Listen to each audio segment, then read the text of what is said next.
کہ جب ہم نے کوشش کی پوری کہ الیکٹرانک ووٹنگ مشین لائی جائیں تو اس نے پوری اس کی مخالفت کی.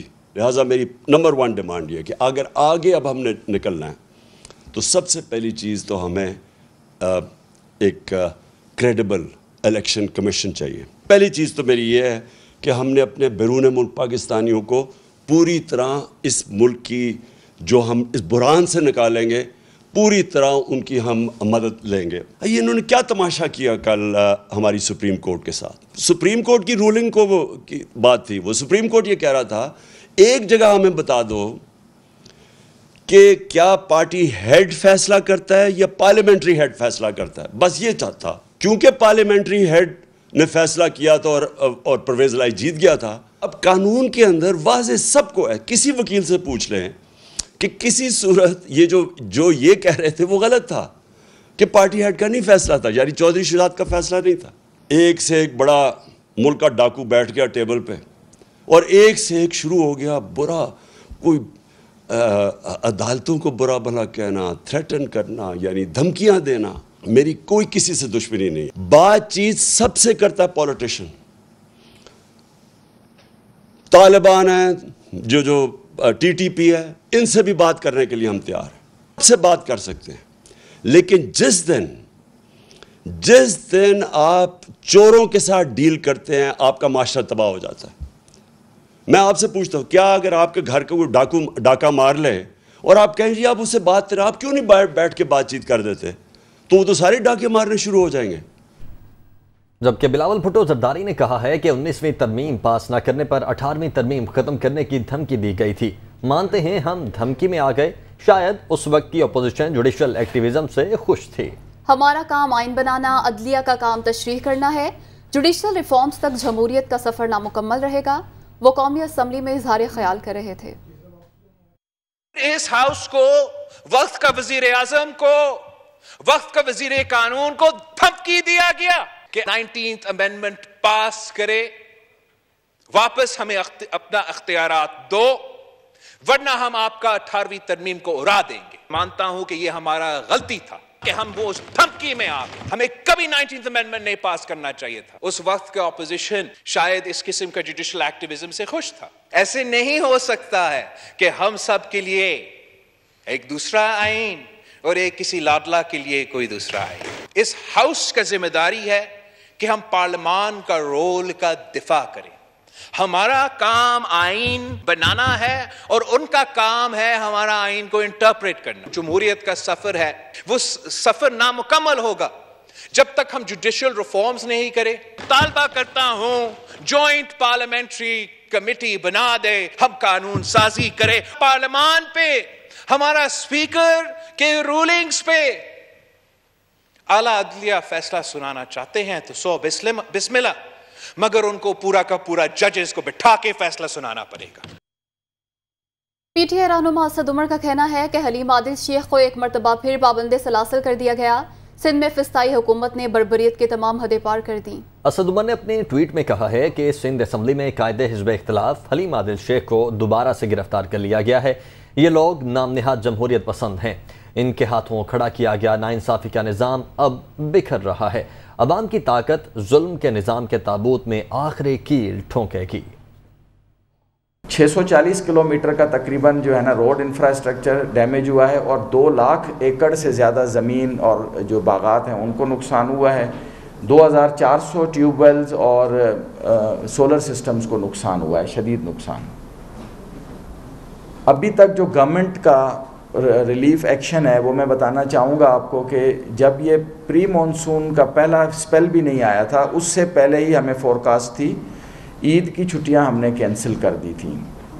24 گھنٹے جو ہے وہ ڈپٹی کمشنرز اور جتنی پی ڈی ایم اے کے جتنے بھی آفیسرز ہیں وہ اور جتنے بھی اسینشیل ڈپارٹمنٹس ہیں جس میں health, education, public health, engineering اور جتنے بھی ادارے ہیں ان سب کو ہائی الرٹ پہ رکھا گیا تھا. جہاں سارے پروونسز کے لوگ موجود ہیں, پروونشل اسمبلی کے لوگ موجود ہیں, ڈفرینٹ پروونسز کے گورنمنٹ ڈپارٹمنٹس کے لوگ موجود ہیں, یہی اس کی اصل روح تھی. اور جب ہم نے 2016 میں یہ S D G secretariat parliament میں بنایا تو اس کے ساتھ ساتھ ہم نے پپس کی مدد سے جو پروونسز تھے اس کے اندر بھی جو پپس کے آفیسز تھے, کوکس کے آفیسز تھے اور ایس ٹی جیز کے آفیسز بنا کر ہم نے اس کو ایکسٹینسولی پروونسز اکراس پاکستان اس کو انسٹیٹیوشنلائز کیا. تو یہ وہ کاوش تھی جو اس وقت بڑی نیسنسی میں تھی, بیکاز پارلیمنٹ کے اندر بھی یہ ایک لرننگ کرو تھا جس میں ایاز صادق صاحب نے بہت زیادہ مینٹورنگ کی, بہت زیادہ اس کو ایکسٹینسولی اور انٹینسولی اس ایجنڈا کو لیا, اور آج اس کے ثمرات آپ دیکھ رہے ہیں. ہمارا یہ ایمان تھا کہ جب تک پارلیمنٹیرینز سسٹینیبل ڈیولپمنٹ گولز کے لیول کے اوپر انگیج نہیں ہوں گے, کوئی بھی ڈیولپمنٹ گول جو ہے, چاہے وہ ہیلتھ ہو, ایجوکیشن ہو, انوائرمنٹ ہو, پیس ہو, جتنے ایس ٹی جیز گولز ہیں, اس کا بڑا براڈ لینڈسکیپ اور کینوس ہے, جب تک پارلیمنٹیرینز اور لوکل لیول کے اوپر لوکل گورنمنٹ ریپرزنٹیٹیوز اس کے اندر انگیج نہیں ہوں گے, کوئی ایجنڈا اس طرح سے اچیو نہیں ہو سکتا جو اس کے گولز سیٹ اور ٹارگٹ سیٹ کیے گئے ہیں. میں یہ بھی ضرور کہنا چاہوں گی کہ I would also like to appreciate جو چیئر پرسن ہے رومینہ اس وقت چیئر کر رہی ہیں. ہم لوگوں نے یہ اکٹھا سفر شروع کیا تھا اور اس کے بعد I think she was the one who grasped it and also was interested in it to a level کہ جہاں آج ہم دیکھ رہے ہیں کہ تمام پروونسز ایک دفعہ پھر ساتھ بیٹھ کر, اور ابھی بڑا ایک کراس روڈ ہے, بڑا مائل سٹون اس وقت ہے یہ جو ٹائم ہے ٹرانزیشن کا, کیونکہ اب دنیا جو ہے وہ سسٹینیبل ڈیولپمنٹ گولز کے واٹس نیکسٹ جو ہے اس گول کی طرف جا رہی ہے. تو 2022 سے لے کے 2030 تک جو ٹائم پیریڈ ہے اس کے آخری سالوں میں تو صرف مانیٹرنگ ہوگی, ایویلیویشن ہوگی کہ ٹارگٹس کس طرح پورے ہوئے, لیکن اس سے پہلے یہ امپلیمنٹیشن فریم ورکس جو ہیں اس وقت کوائٹ ایکسٹینسولی پوری دنیا میں باقی کنٹریز میں, نیبرنگ کنٹریز کے اندر بھی کام کر رہے ہیں. کلائمیٹ چینج ایک ایسا ایس ٹی جیز ہے جو انٹیگریٹڈ ہے across different S T Gs, اس کو ہٹ کرتا ہے. اور پھر جو ہم اس کے آج کلائمیٹ چینج کے جو اثرات دیکھ رہے ہیں وہ آپ دیکھیں کہ ابھی جو ایکسٹریم انٹینس فلڈنگ ہے ملک کے اندر, کیونکہ جو دنیا ہے اور یہ ایبسولوٹ پروٹیکشن جو ہے وہ کسی بھی ڈیزاسٹر کی کبھی بھی کسی ڈیولپ کنٹری میں بھی نہیں ہوتی, لیکن ہم جو ہماری جو ڈیولپنگ کنٹریز ہیں وہ زیادہ ڈیزاسٹر رسپانس میں انویسٹ کرتی ہیں, بلکہ ڈیزاسٹر رسک مینجمنٹ کے اندر زیادہ انویسٹمنٹ اور بجٹنگ نہیں ہوتی. تو اس سلسلے میں ابھی پرائم منسٹر نے, میں وہیں میٹنگ سے آ رہی ہوں کہ بلوچستان کے اندر پہلے تو جو لوگ جاں بحق ہوئے فلڈنگ میں, جو پورے پروونسز باقی پروونسز میں بھی اس وقت جو رین فال ہے وہ کلائمیٹ چینج کی وجہ سے بہت زیادہ انٹینس ہو گیا, اس کی جو ڈرفٹنگ پیٹرن ہے مانسون کا وہ بھی آپ دیکھ رہے ہیں کہ اس کے اثرات کیسے ہیں. تو جو ہمارا ایگزسٹنگ واٹر انفراسٹرکچر ہے وہ اس کو اپ گریڈیشن کی ضرورت ہے, کیونکہ وہ اس طرح کے کلائمیٹ چینج اور پاپولیشن گروتھ کے جو دونوں کے جو اثرات ہیں اس کے لیے وہ سفیشینٹ نہیں ہے. تو وہی میٹنگ ابھی پرائم منسٹر نے کی کہ کس طرح ڈیزاسٹر رسک مینجمنٹ, اڈیپٹیشن اور میٹیگیشن کے اوپر کام کیا جائے پاکستان کی سطح کے اوپر, اور اس میں دنیا پوری جو ہے وہ GIS بیس, جیو اسپیشل, ریڈار, سیٹلائٹ کی ٹیکنالوجیز استعمال کرتی ہیں, اور وہی ہدایت دی ہے آج وزیر اعظم نے بھی کہ آپ اس رسک مینجمنٹ کی طرف جائیں. رسک ریلیف تو ظاہر ہے ہم نے کرنا ہوتا ہے, رسپانسبلٹی ہوتی ہے گورنمنٹس کی, لیکن واٹر انفراسٹرکچر کے اوپر زیادہ سے زیادہ انویسٹ کریں. Sustainable development goals I think جو پاکستان ہے اس میں ایک کامیابی ضرور ہوئی ہے کہ اس ہال میں خواتین کی جو تعداد ہے وہ کافی زیادہ ہے. یہ واحد فورم ہے جہاں جینڈر ان ایکوالٹی میرا خیال ہے کافی حد تک کاؤنٹر ہو چکی ہے, اور اس پہ میں بھی ایس ٹی جی سیکریٹریٹ کو مبارکباد دیتی ہوں. پھر اسٹیج پہ آئی تھنک زیادہ خواتین کی ضرورت ہے. جو youth is a very important factor because 65% of Pakistan is young now, and جو youth, because this is their future, ان کی engagement بھی میں دیکھ رہی ہوں کہ اس ایونٹ میں بہت زیادہ ہے. You can see young interns around you working for Sustainable Development Goals Parliamentary Secretariat. تو یہی روح اکراس دا بورڈ جانی چاہیے, ڈسٹرکٹ لیول پہ, UC لیولز کے اوپر جو گراؤنڈ لیول ہے, پھر ڈویژنل لیول ہے, پروونشل لیول ہے, اس کے اوپر بھی اگر یہی انسٹیٹیوشنلائزیشن ہو کہ ینگ یوتھ کو انگیج کیا جائے سسٹینیبل ڈیولپمنٹ گولز کی پالیسی میکنگ میں. آج اس دفعہ آپ نے دیکھا کہ یہ